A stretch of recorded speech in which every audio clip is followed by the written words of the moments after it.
Namaskar and good afternoon, and welcome to Session 4 of the Broadband India Summit 2024, the second edition.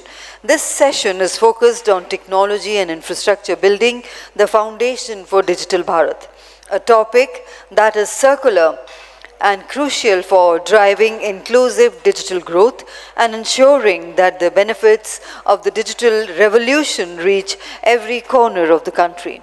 This session brings together leading experts and industry leaders who will share their perspectives on how to build a strong and inclusive digital foundation for India. And to guide us through the discussions, I'm honored to welcome our distinguished moderator for the session, Mr. Avinash Agarwal, Deputy Director General, Convergence and Broadcasting, Telecommunication, Engineering Center, Department of Telecommunications, Government of India. Let's put our hands together to welcome Sir. Yes. Shri Agarwal has been instrumental in shaping the convergence and broadcasting sector, driving innovation and promoting a connected India. And may I invite our eminent panelists.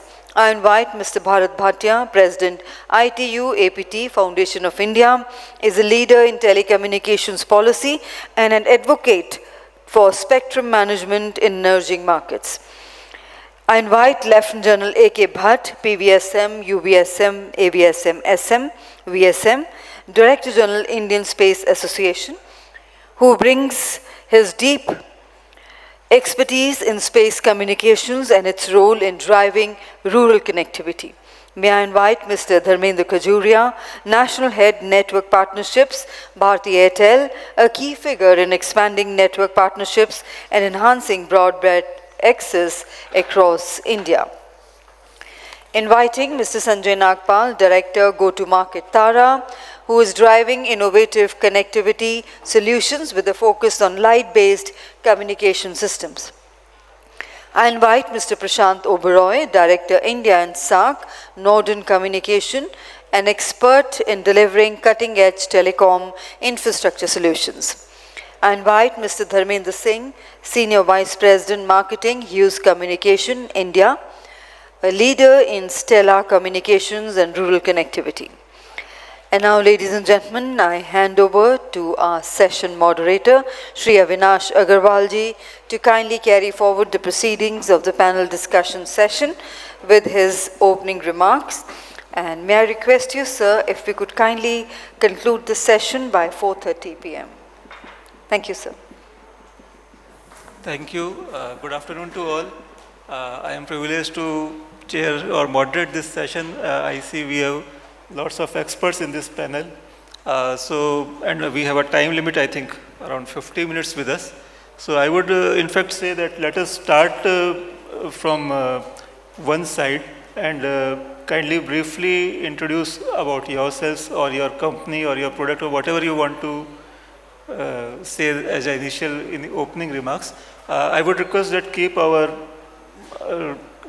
talks to very brief, maybe 1 minute or so, so that we can have multiple rounds of discussions. Good afternoon, everyone. I've introduced myself before, so I'll do it again. Sanjay Nagpal. I'm the director of go-to-market for Taara, which is a part of Google X, and we are bringing free space optic solutions around the world, including India. It's a pleasure to be here. Thank you.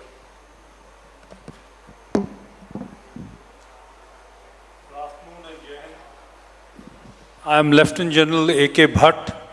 I am the Director General of the Indian Space Association, looking after all possible verticals of space in India. It's a new association formed after the government in June 2020 decided to unshackle space, basically allowing non-government entities, that is private players, come into the space domain.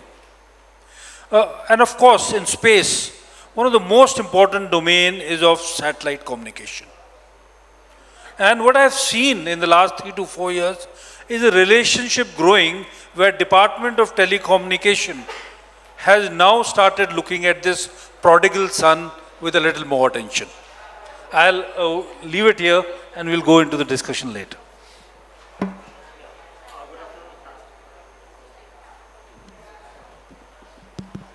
Yeah, good afternoon, ladies and gentlemen. I am Dharmender Khajuria. I head network partnerships for Bharti Airtel.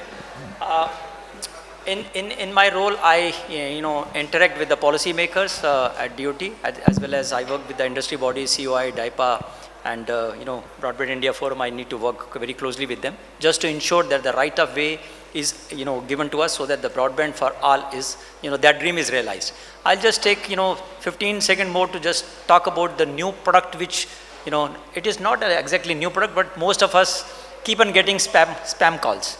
So our MD has already launched day before yesterday. So Airtel becomes the first network which is anti-spam, which can detect with the help of AI. So you don't have to put some kind of an app. It will automatically detect the spam, share it with you, and accordingly you decide whether you want to take that call or not.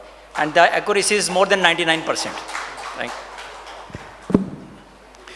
Thank you very much. Good afternoon. My name is Bharat. I'm the president of ITU-APT Foundation of India. And thanks to BIF and Exhibition India for giving us this opportunity. ITU-APT Foundation of India, some of you might be knowing, we are a globally recognized ITU sector member, an international and regional operating agency under the ITU. And our main aim is to integrate the standardization activities in India with the world. We bring together contributions, proposals, experts from all over the world into India, and from India into all over the world. So we attend all the ITU meetings, we attend all the APT meetings, we provide almost 100 contributions every year on various diverse telecom matters to all the three sectors of ITU. And our aim is to put India on top of the telecom map of the world. Thank you. Good afternoon, everybody. My name is Dharmender Singh. I'm head of marketing and business development at Hughes Communication India. Hughes in India is a joint venture between Hughes Network Systems US and Bharti Airtel. And Hughes globally is leader in SATCOM product, which includes VSATs, which most of us know. We design and launch the satellites. One of the largest satellite today in the world, known as Jupiter 3, is Hughes satellite covering North America. And apart from doing standard satellite business, we are also a global IFC player providing connectivity to aircrafts, commercial aircrafts and business jets. And here in India, we are one of the leading VSAT service provider and providing similar service. Anything it comes to SATCOM connectivity, we have in our portfolio. Thank you. Good afternoon. I'm Prashant and I'm from Norden Communication. Norden is a UK headquartered company in the business of infrastructure products like cabling, surveillance and public address systems. I'm handling the India and SAC business for the company. Thank you. Thank you. Let us just start delving into the problem statement or the reason to understand that why we still don't have full penetration of broadband. So what are the challenges or issues that we understand, like whether it is there is no demand as such or no such killer application that people don't want that particular kind of service, or is it the cost that is an inhibitor, or is it the technology which is restricting, like maybe some inaccessible terrain or something like. So what exactly, so maybe I will start with the Bharti. Yeah. I think some of you might have attended the inaugural session where I talked about tele-density. So I am just repeating maybe just 1 minute I'll speak onto that. First of all, we need to understand we have already covered, and I'm first discussing the mobile telephony. Okay, from a mobile telephony perspective, we have already covered almost 95% of the population is covered. Now, out of that, I don't know, I really can't say, I can't pinpoint whether it is affordability or what. The tele-density is around 85%, 85, 86%. Now, 14% are left. That is just, I'm just keep, that thing in mind. Now, if I look at mobile broadband, our wireline and wireless put together, that figure becomes around 56%. That means there is a difference of 30-odd%. That 30-odd% converts, if you convert into number, that number becomes more than 300 million. So more than 300 million people are still on feature phone. So that is point number one. Point number two, if we talk about, what are the issues? If we look at, compare India with the world, then the wireline, wireline numbers, if I look at, say, what is the wireline penetration in 100 people? It is close to 3 compared to world's 17 to 18 number. That clearly shows from a wireline perspective, we are way off. Okay. Now, what we need to do, I'm not saying that there is only one solution. There are multiple, and all the stakeholders, all the experts are sitting here who can suggest a certain solution. But to my mind, if I divide this into two parts, one is urban and second is rural, and then I will say, how do I connect the unconnected? In urban case, what is happening?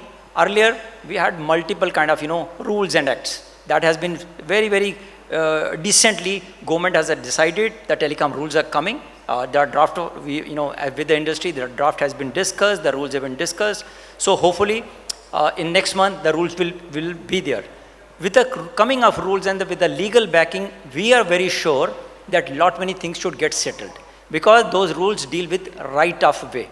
When I'm saying right of way, if we want to have a wireline broadband, this can happen by two ways. Number one, you take the fiber underground or you take the fiber overhead. These are the two ways if we are talking about wireline broadband. Now, when we go to a particular city, I won't name the city right now, we have multiple issues. Because the urban local bodies, whom we call municipalities or the wards, they have their different policies. Because those are independent bodies which are run by corporators and the mayor is there. So the rules which a state is deciding or the center is deciding, because this ROW is a state subject. It is not a center subject. So that means the rules of that urban local body, they can decide, and they can decide the charges, they can decide how do we deal with the applications. Now, the good thing which has happened with the intervention of DOT and particularly National Broadband Mission team, and personally I've seen even Secretary DOT reviewing with the states. Secretaries from different states, that review happens once in 2 months, and applications have started moving really well. But that is happening in case of mobile towers. But for fiber, I think there are still lot many issues. Maybe on the next round, I will further delve onto that. Thank you. So if I can summarize, is it correct that there are two main issues that you mentioned? One is handset limitation like feature phones. Second, you mentioned about ROW, which is a limitation in case we are talking of wireline, not the wireless one. Okay, thank you. So maybe you have a point, Sanjay ji. I'll add a point. So, I'm based in the United States and I travel all around the world. And this is a challenge for every part of the world, right? It's not just in India. In the US, there's big incentive and motivation to connect everyone. There's a big program called BEAD, Broadband Equity and Deployment. You go to the UK, there's Project Gigabit. You go to Latin America, the government is trying. At the end of the day, what I feel the demand is there. It's about things like right of way. It's about things like cost. Does it make sense from a business standpoint? And what I see as a completely unbiased person is that this requires the public sector, the government, and the private sector to work together. And India is doing that already. With BharatNet and other programs, there's incentives being put in place. But this is where the economies are going to outpace each other. Because if you look at the strength of India in the rural places, once we bring broadband there, you can only imagine what India can unleash. So I believe around the world, it's about the government and the private sector working together to address the cost and right-of-way issues. Just wanted to throw that out. What exactly should be the gap? Whether there is a gap between the government and the private sector working together, or is it what exactly is I think it's starting to happen now. Okay. Like if you go now, the government and the private sectors are starting to work together. And it'll come down to how efficiently and how fast each country can move in that direction. because it's clearly the way the economic prosperity of that country is going to rise based on bringing together everyone on the broadband journey. Bharat sahab, you would like to take it? A very important part is that we have to look at NTN, and that SATCOM is very important. But the opportunities which are coming our way in the country, we have to be fast in grabbing them. And why am I saying that? Eutelsat OneWeb is in the sky for more than a year. And they have started providing services all over the world. They've got all the necessary licenses here. And here, even our telecom policy now is very clear after the whatever discussions we had on how to allocate spectrum. But the spectrum is yet not allocated. This is an opportunity cost. And it really puts a restraint on future people who will be coming into this SATCOM world. And why I'm saying is future people is because SATCOM has to be a co-traveler with terrestrial communication to ensure that the digital divide is overcome. If you see in BharatNet also we've gone places, but the last gap will be fulfilled only by SAT communication. Because the cost of vibration, the towers, everything, it's not possible. We will have to use satellite communication for that. And when it is available to us today, from GEO to LEO, we might as well grab what we have. Okay, thank you. So I will repeat the same question on this set, but I will just mention 2-3 figures which I just copied from TRI report. So as you mentioned that we are having almost 90 crore, in fact it is 90.338 crore mobile broadband users in the country as on July 24. Yes. And wired line is 4.198, so 4.2 crores wired line broadband users. So the gap is huge here. But another figure that is there is the monthly growth, which is 0.58%. Roughly maybe we can say around 7% per annum. So I will ask these two questions, like one is that what are the regions that we are still not 100%, penetration is not 100%, that we asked this side also. And secondly also that whether this 7% growth is satisfactory or what? Okay, the kind of data growth which we are talking 7%, obviously in my personal opinion is not enough. Just to correct, like it's not data growth, it is the subscriber growth, sorry. Subscriber growth is not enough. However, as certain challenges which has been told from that side, in my opinion, it is only the convergence, like sir is saying last mile can be done by the SATCOM. It is finally convergence of multiple technologies which can drive this growth much faster. And second, as a policy, another point which came from there from the sir is on the right of way. See, when we are, obviously India has a federal structure where states have their own powers and center has its own power. But when we are defining the national telecom policy, when we talk about telecom policy at the national level, the challenges associated with that also should be addressed nationally rather than leaving it to the individual municipality or states. And it has to be a consensus between the states and center which governments have to make among themselves so that it becomes a part of the telecom policy itself. Because these are the hindrances where telcos are ready, but the whole process takes so much time, obviously it slows down the growth. So two things, one, during the policy timing itself, these kind of challenges should be mitigated, and it is the convergence of technology which can grow the numbers much, much faster for us.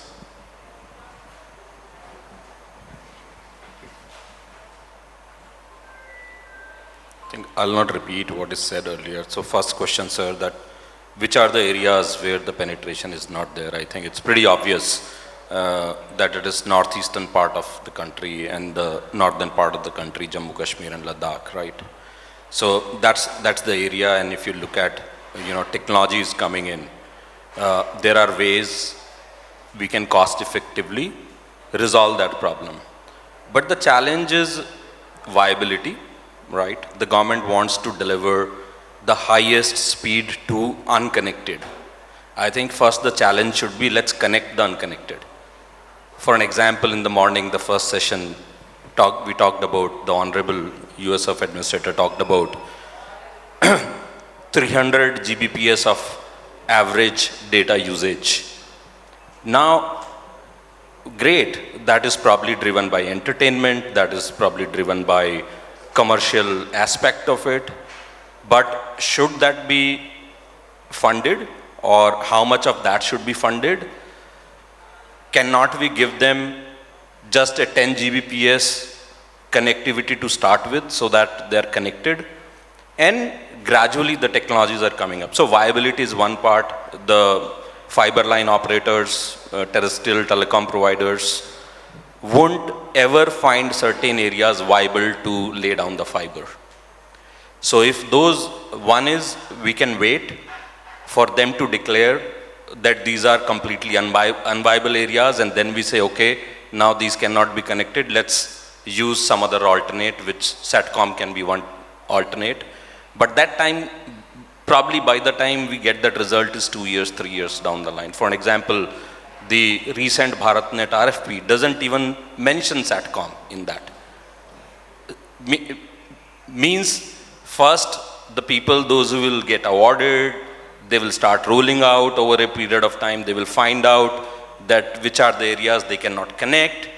Then there will be probably another RFP which will come out, which will take another 1 year. And I'm saying releasing the RFP, awarding, the work start. We are talking about 5 years from now, some of the people will remain unconnected. So viability is one challenge, and my recommendation is use the available technology, what is available today, to connect where the terrestrial medium cannot reach today. And of course, terrestrial medium will reach someday, and these SATCOM equipment are easy to dismantle and be deployed in further, deeper forest areas. So that's my view without, getting into again repeating something. Thank you. Yeah, thank you. Actually, I divide this whole issue into three problem areas. First, I think many of the panelists mentioned about rural or remote areas which definitely need a new solution and possibly a satellite solution. And to that extent, in the ITU, we have already, in the last WRC, we have allocated specific spectrum bands for connecting those areas. There were a number of agenda items. And in particularly in the coming WRC, we have a very important agenda item where we can use the satellites to talk directly to a normal handphone, normal mobile phone. And that 1.13, which is, I think, one of the most important innovations happening on the standard side, we will, in the next 2-3 years, be able to come up with this technology using satellites to directly connect every mobile phone on the earth through this. So that's one. The second problem, which I think we did a lot of work in the last WRC, was relating to areas which are completely unconnected, where there's no mobile phone, there is no, for example, top of a mountain or middle of a ocean or a sea liner. Those places, again, those have to be connected through satellites, and we had 2 very good agendas in the last WRC conference. But the third issue, I think, which perhaps is not so imminent, but it is not, some people call it connecting the unconnected, but I call it connecting the connected. And connecting to connected means even here in Delhi city, if I'm going through an area where there is a lot of traffic, almost everything stops. The device density becomes so high in populated countries like India and China that it is almost impossible to download anything or upload anything. And for that, I think in the ITU we have come up with the 6G technology. India is on top of the world trying to come up with the 6G technology as a way, which will be a combination of terrestrial, NTN and other technologies altogether, and new spectrum bands. Connecting the rural or remote areas where there are factories, etc.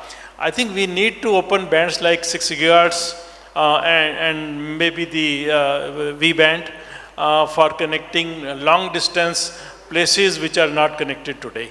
So those are the multiple solutions that we are standardizing, which can be then used to provide this both connecting the unconnected and connecting the connected. Thank you. Okay, so anyone would like to take that 7% growth on this side, or should we move to the next? Okay. Anyway, like I think we all feel that it can be much higher than 7% per annum. Okay, one thing that if I got the figures correct, you mentioned about 30 crores or so which are having feature phones. So why they are not going for the these what do you call these handsets? Smartphones. So what is the limitation, like why if we are talking of satellite connectivity as the option for connecting these people, but then that satellite phones would be still much higher than the cost of our smartphones. So one way could be that we just provide them smartphones, maybe as a subsidized or whatever. Is it not a very fast way to achieve at least the low-hanging fruits? Like they have the connectivity, like in the sense at least 4G must be there, maybe 5G is also there. So if we just provide them handsets, is it not possible? Like I just understanding, and it's not limited to you, all are free to give their views on this, that why we cannot just persuade or encourage or finance or whatever people having feature phones to get smartphones, so that at least they are having broadband. 30 crores, I understand is the figure. Sure. So I think there are two answers to that. Number one is if we divide the problem in two parts. Number one is whether affordability is an issue or intent is an issue. Okay, some of the people might not be very comfortable using a smartphone. As far as finance is concerned, I think India is a country of entrepreneurs. So even at a rural level, I think people are ready to finance, because most of the people know each other. If somebody is ready to get into a smartphone, either some of the companies are financing it, but they are financing at an urban level. But at a say semi-urban level, I think the finance companies are already there. But at a rural level, the entrepreneur has to finance it. That is one. As far as companies are concerned, I think what the phone manufacturing companies have to think, that can they further lower the price? I mean, is there a possibility, if we are looking at Make in India, if the parts are getting manufactured here, they are getting PLIs on on manufacturing phones in India, can a phone be created which is very, very low price, which can at least support 4G, if not 5G? I know 5G chip is slightly on a costly side, and handset I think are available at more than say 12 or 15,000 right now 5G. But 4G, what you're saying, is possible. This is one possibility, for sure. Yep. No, I was just trying to maybe irritate those who are advocating the satellite, because I understand 4%. No. I think Mr. Bhatt is the right person, but I'll just before he says. I'm just trying to understand, or maybe provoke you, that 4 persons are not persons, like 4 experts are promoting satellite here. And I'm not against satellite, but I'm just wanting to understand that if people don't want to get or cannot afford a smartphone, how do you think that they will be willing or availing those satellite services, which I think would be costlier at least than the 4G or 5G services? So firstly, we have to look at our intent. Do we see the remotest area getting connected important for the growth of India, or we don't require it? If we see it has to grow, it has to be a sovereign commitment of how to do it. Now the sovereign commitment can be done either, like you said, by providing a sat phone. That would be an old idea. It has to be, the primary device is this. Everything is moving towards this, at least for individual users. So it would be more important to provide broadband, and for broadband, maybe 4G, if not 5G. Mobile would be more logical, because this direct to device is a little ahead, maybe a few years. Best case 2028 is when it will become, that is what the data Hughes gave, and by 2030 it will come at entry level. But we are looking at those years till then. I would say that if we can provide broadband connectivity to the furthest area, without a SATCOM, because the SATCOM handset, the costs and other issues are there. I would, amongst two, I think we have to make a choice, we have to subsidize 4G mobiles. But connectivity giving there, and especially in BharatNet, if you give it to the village, to the GP, it can be done by SATCOM. There is no cost, the cost is what it is there. Yeah, I'm actually going to take your side, and though I have a SATCOM background, I may challenge our friends here. So look, we are installing Taara links throughout the country. These are 20 gigabit links, okay? Rural India, urban India, we're connecting. Guess how much bandwidth is actually coming through our links? 2 to 3 gigabits. That means there is great potential for broadband, and to your point, I support the fact that when you connect people, you have to give them broadband services. Because people like us on the Google Taara side are creating the future-proof technology. We're not bringing 1 gigabit into the backbone. We're bringing 20 gigabit. And if needed, like in the US, we are getting pushed to bring 40 gigabits, 60 gigabits. So if in US, they're pushing such broadband, why can't we push it in India? So I'm taking your position and challenging when satellites, and by the way, I've worked with AST and the satellite to device thing. The challenge is going to be how much juice does the mobile have to really do broadband with the satellite, okay? And it's good, but on the other hand, if you have no other way to connect someone who's hundreds of kilometers away, and fiber is not an option, even Taara is not an option, because we go 15 to 20 kilometers, you can hop, but there may be people 200, 300 kilometers away. Satellite is the best choice. So I think this is a market of many solutions that you have to bring. I see in every country, everyone starts with fiber. That's the most reliable and proven technology. Then comes RF, because it's been proven. Then comes satellite and new technologies like us, right? Free space optics. So there's a room for satellite as well. The question is, what do you want to serve to the people? You want to just get them connected, 10 kilobits, 20 kilobits, but they have service, it's satellite. You want to connect broadband, then you have to look at other technologies. That's why we are laying 20 gigabits of backbone to allow for broadband connectivity. Just wanted to share that. Yeah, I think two challenges we are trying to address here. First is backhaul. Whether it is a smartphone or a feature phone or a laptop, at the end of the day, they are computing devices, right?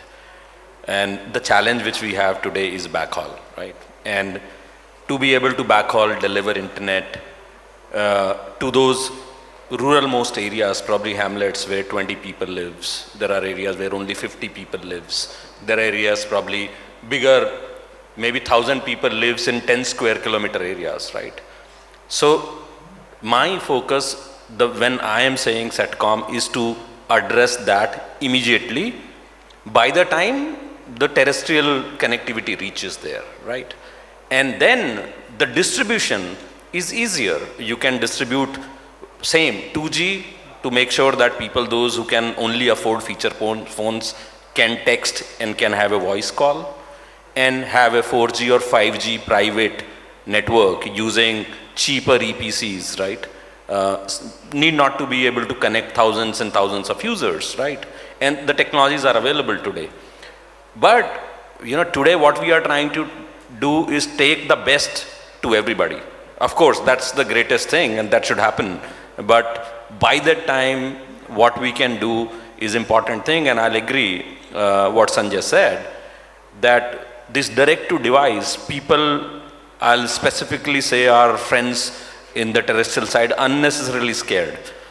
Today, these devices with SATCOM can at max do a text, an SOS. Maybe next couple of years, you will be able to make an SOS voice call, which will be very, very expensive, right? It is like 5 to 7 years away when there will be a meaningful, I don't know whether I can still call it broadband, whether broadband will be available for next 7 years using direct to device through SATCOM. I'll say no.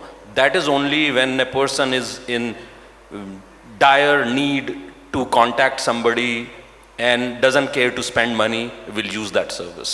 So it's still very far, though, my colleague also shared a slide where it's 5G from satellite directly, right?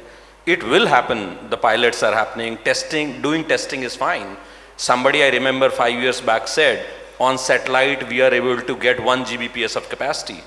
When I asked the configuration, he had 0.2-0.9 meter antennas connected. I said, is there a business case? No. So the thing is, what is possible today cost effectively and in a shorter period of time, and we should adopt different policies addressing different problems. These are completely different problems. Thanks. So I think all of us agree on everything, that you need multiple technologies, multiple solutions, there are all kinds of solutions. It's a huge country and you can possibly use everything that is needed. But I think my main focus is, can we connect those remote people who can do some kind of a local factory, local manufacturing or local horticulture or something, and export some product? They need connectivity, and that connectivity is the first prime requirement, because we want to make this country a production hub and export hub. So private networks connected through the satellites, that I think is the first importance. We can have lots of WhatsApp video messages and all that, but I think most primary requirement for the country is, how do we connect thousands of those small factories? Can they download, send their things on Amazon? Can they sell it or export it? Those are the kind of solutions that we need to prioritize. Thank you.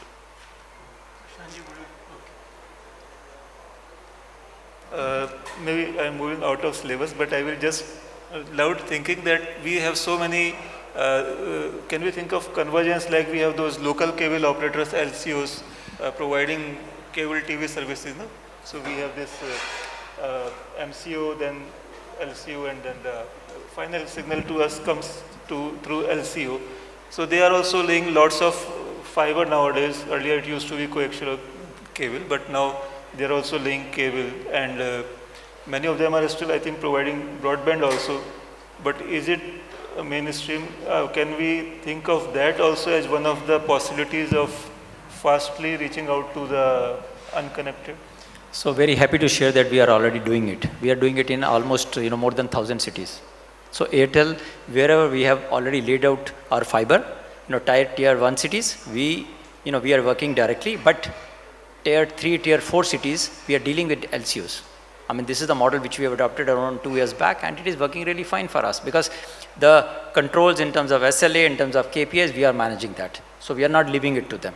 But rest, yes, on ground they have to work, and we are doing it. We are doing it really fine. Yeah, you are absolutely. not talking of the DTH part. You are talking No, I'm talking about LCO giving the broadband. We are doing it for the last 2 years. So, this is a model which has been working really fine for us, and maybe only the top, say, 40, 50 or 100 odd cities where we are dealing directly, rest it is through LCO. So that way we are not competing with them, we are collaborating with them. So that is one piece. Second, I think it is very important for all of us to understand that, during BharatNet, some of the states picked it up that we will lay the fiber ourselves, we will try to connect the panchayats. So whether it is APFSL, whether it is TANFIN in Tamil Nadu, whether it is Chhattisgarh government, I think a lot of governments did that. But unfortunately, they want to market it at a very, very high rate. I mean, they want to, get revenue out of it, which is unfortunate. But having said that, I'm saying we wanted to connect the panchayat, we wanted to give broadband to the villages, but that should be available at the market rate. I think the rate at which, BBNL is giving a fiber, that is the kind of rate which the central government should advise them, and the government at a local level should understand, so that the usage of that fiber which they have laid can be done. If you're trying to monetize, I'll give you an example. Now, say, any state you pick it up, say for example, Assam. Now, Assam government will have, say, overhead fiber, which we call OPGW fiber, that they will have, say, in excess of 2,000 kilometers. But looking at their rates, I will pick up only 5 kilometers where I really require.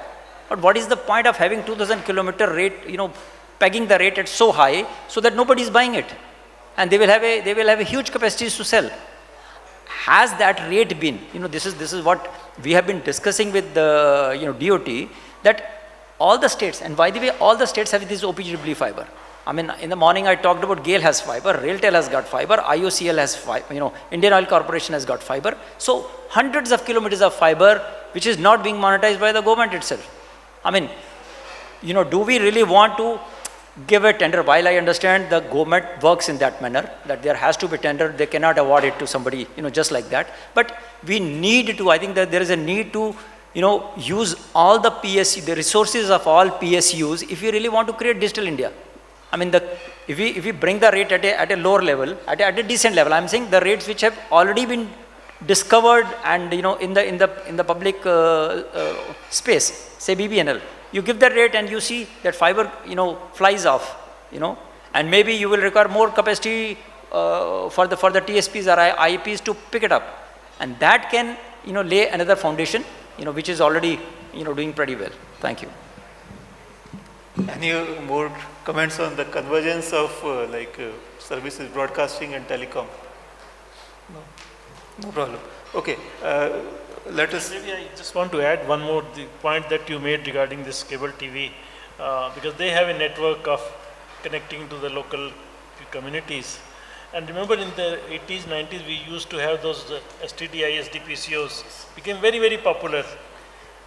We have to think of something like those kind of schemes, where you empower the local Kiryana shop or local merchant to then expand on that, because that is a kind of model which has proved well, which can be replicated, and maybe that is a way forward on that. Maybe I'll add a comment. So this, what you just suggested, sir, is exactly what we saw happening in Africa. So we installed some Taara links, brought broadband to a community, and then they started setting up these shops where there was so much capacity that the people over there started finding ways to provide bandwidth to other people. And the connectivity in that whole rural area just went up. So that was a great example you were quoting. We're seeing that happening in other countries. Surely it can happen over here too, right? But I think government needs to do something more. Yes. There are some inhibiting policies that need to be implemented on that. Yeah, so what Mr. Dharmendra just said is right. The government has to open up and find the right incentives to the private sector. Also, the policies, like our friends from Hughes are saying, should include every viable technology. It should not be limited to, just fiber or this, because it may not be optimal for a location. Satellite is optimal, free space optics is optimal, RF is optimal, and fiber. So if you put all those tools in the toolbox, I think you will reach that broadband for all goal much faster. Actually, we have given those suggestions to the TRAI in number of recent submissions, and I'm sure now the government will do something on that. Thank you. So we have still 11 minutes, but I think we can have one more round of discussion, then we can have questions from the floor. So I would like to focus on the regulatory issues or the technological challenges that need to be flagged. Like some points were mentioned about ROW, you mentioned about coordination between the center, between the government and the private players, then not mentioning in RFP was mentioned by Dharmendra ji. So what are other regulatory issues or challenges that need to be addressed? Also, when we talk of especially satellite communication, and we see during war times, maybe in Ukraine and that side, Starlink is being used both, if you see from the Ukraine side, it's a very beneficial kind of thing. But if you look from the other side, then it's kind of if it's happening in their territory, then it is kind of sovereignty issues are also there. So all those things, what are the issues or what are the challenges that need to be flagged? So one thing, of course, Mr. Bhatia, he'll answer it in more detail, but what I wanted to point out is, so you see the trend from WRC 19 to 23, and now for the future in 27, the discussions. Slowly, satellite, which was on the periphery of ITU, is taking center stage. And more, so the competition for spectrum, shared spectrum, is becoming more and more important. Here, one thing very important for us in India is our policies need to be globally harmonized. We can't be in isolation. Secondly, the new trend which he had given a detailed feedback on WRC 23 was that now smaller nations have also started exerting to get their point of view. So we have to have a point of view very clearly defining our use between terrestrial, between satellite and others of this spectrum which is not going to increase, which is finite. And within the country we should not have a method of use which our instruments, our equipment, our everything is not in sync with the rest of the world. This is a very, very important thing. And as you know, thankfully the government did recognize it, that they safeguarded spectrum, method of even allocation of spectrum in India. We are really thankful for that. But there are many in car band and other places and all, where the issues are sensitive and we have to take care of it. And a new emerging thing, which is within the satellite sector, is between GEO and LEO. Presently it is slightly far away, but in the future that will be a challenge. So since we are talking about spectrum, right, one of the big benefits we saw using free space optics is an indefinite amount of spectrum, right? And in every country we go, we are able to churn up the bandwidth because the spectrum is so readily available. I understand your point where you're saying the satellites are moving from C and KU to KA and then V-band, and then the RF world is trying to figure out where to go after gigahertz. But one of the real benefits that free space optics has, if you can make it commercial, viable, scalable, is that there is too much spectrum available, so you get rid of that challenge to provide broadband access. So I'll just talk about the regulatory challenge, because day in and day out I keep on dealing with the both central and the state governments. I think the first and foremost, state governments, I'm just preaching and maybe advising that state governments should not recognize, particularly for telecom, that this is a revenue making machine for them. Unless until they understand it, it is going to be very difficult, because the charges central government defined in 2016, but the implementation, it took almost 5 to 6 years, and still there are states, there are municipalities who are charging obscene kind of money. I'll just give an example. I'm not naming the state, but a rate which is say 2 lakh per kilometer road restoration charges to 1.5 crore. That is a kind of variation which we are seeing. How do we deal with that kind of where somebody is charging 1 crore for 1 kilometer? What can happen? And on the top of it, since the government decided to open 100 smart cities for us means that there will not be any wire, electricity is going underneath. But I'm saying while deploying those, electricity wires, while we are making them underground, why could not we decide that we will lay some ducts so that, people can lay the fiber? What has happened? The state government decided, somebody gave them an idea that this is again, you can make some revenue out of it. So they gave it to, they tendered it, and the highest bidder is getting it, and that highest bidder, you are charging 10 times the money. There are many examples, I can name that, some of the private players are charging obscene kind of money. If the rate is say 5,000 per kilometer per pair as a rental, that's a normally discovered rate. They are asking for 50,000, 2 lakh of rupees. Who will give? How can the broadband proliferate even in the urban area? Forget about the rural area. And in the rural, where the states are the BharatNet. Now, somebody can say BharatNet has laid the fiber, but I think in the last meeting we had with the CMD BSNL, which is again taking care of that, the O&M has a big issue. Once they are able to manage that, the operation and maintenance, they are able to maintain that fiber, probably we are willing to take that fiber. That is not a problem, wherever we require. Otherwise, what is happening that each telecom operator or each IP or ISP, they are trying to lay the fiber, digging the road again and again. Probably this has to stop. It has to be more of a collaboration than a competition. So maybe from Prashant ji and Dharmendra ji. Not many comments, because as I was telling Dharmendra ji here, probably our work starts after these guys' work ends. Anyway, yes, this is one of the challenges, which in any case is a challenge for telco, which he was telling ki when one guy is doing and then another guy is doing. I'm talking even from a citizen perspective, it is a lot of inconvenience getting that thing again and again, and same money is being spent again and again from the private players, be it from the private players. Finally, it is all the nation's money, nation's worth somewhere being spent with again and again, which should not be.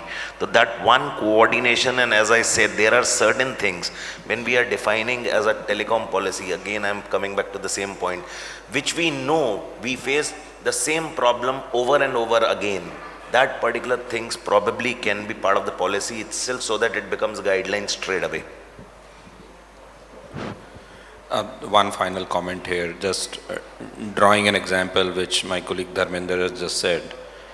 You know, the SATCOM business, overall data voice business is not more than 1,500 crore, maybe 2,000 crores, right? Thinking about auctioning the spectrum there, I don't want to use the word I want to use. Today, why we are not able to provide VSAT connectivity to the ruralmost area? Because it is already considered as expensive service. That's why the penetration is not happening. By auctioning that, we want to make it even more expensive, means that business will get killed completely. And a technology which can provide a meaningful connectivity today.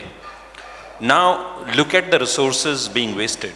OneWeb was launched about, 2 years back, services ready over India, and it cannot be commercialized because it is waiting for spectrum allocation. That's one constellation, billions of dollars spent on that. Then you have Starlink, though they are our competitor, but of course, by default, that capacity is over India. We are lucky actually, nobody ever designed a satellite LEO or MEO constellation for India, because when they thought of the idea, the regulatory framework of India was very closed. We are lucky that by default, these capacities has come to cover India, and thankfully the policy is opening up, is more welcoming now. But I think these should be approved immediately, with ABC of conditions, I would say. That's my last submission. Thanks. Yeah, exactly. I mean, everybody who has anything to do with telecom will say, why are we holding up the satellite licensing policy? Because capacity is there, terminals are there, users are there. It is just somebody's signature that is awaited, where we can do a lot of this. It's not just this one only. Even from a operator's point of view, if you see, a lot of places where you can't put fiber, you could actually do maybe a E-band or V-band easy connectivity or 6 gigahertz, but it's not being allowed to be opened up. It's not being allowed to be opened up because those bands, if you de-license, it will be zero cost to the operator. They can just roll out low-cost microwave terminals and provide these kind of connectivities. But we are all holding up ourselves, not letting 6 gigahertz de-license, not letting V-band de-license, not letting E-band opened up. All of these issues, very simple and no-brainers, can be resolved so easily. So thanks, I get frustrated sometimes. Thank you. I am told that we are running short of time, and perhaps she is not allowing us to take questions from the audience. So I would thank all the panelists. We had a very wonderful discussion, and she is not allowing us to take any questions, so we cannot help. Excuse me, sir. Sir, actually we have a constraint. We have to vacate the hall at 4:30. So, but our speakers will be here and you can interact with them over a cup of tea and coffee served outside. So, thank you very much indeed, sir. And let's put our hands together for that wonderful panel discussion session. And once again, extremely sorry for not giving more time for question and answers, but we also have our own constraints. I would now request our moderator, sir, to Shri Avinash Agarwalji, to kindly do the honors of presenting mementos as a token of gratitude to our panelists. We present to Mr. Bharat Bhatia.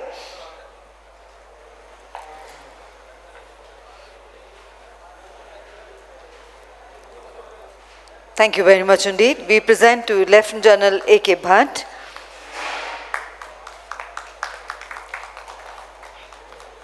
We present to Mr. Prashant Oberoi.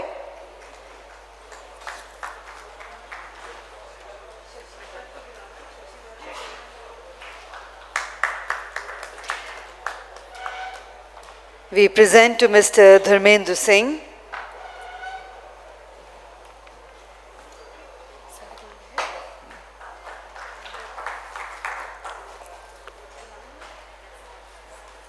And requesting Mr. Shashidharan sir to kindly do the honors of presenting to Shri Avinash Agarwal.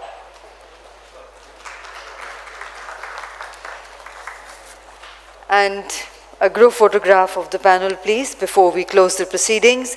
So, ladies and gentlemen, with that, we close the proceedings of this session and of our second edition of Broadband India Summit 2024, which was organized by Bharat Exhibitions and co-organized by Broadband India Forum, along with the support of our partners. We are extremely grateful to each one of them for extending their wholehearted support to us in organizing this successful event. We once again take this opportunity to thank all our eminent speakers, and above all, we thank each one of you, all our participants, for your participation in making this event a huge success. And once again, a kind reminder about the lanyards. We request you all to kindly deposit them at the registration counter before you leave the venue, so that we can recycle and reuse. So, ladies and gentlemen, looking forward to seeing all of you in the third edition of Broadband India Summit. Thank you once again. Please join us for a cup of tea and coffee before you leave the venue, and have a safe drive home. Good evening and namaskar.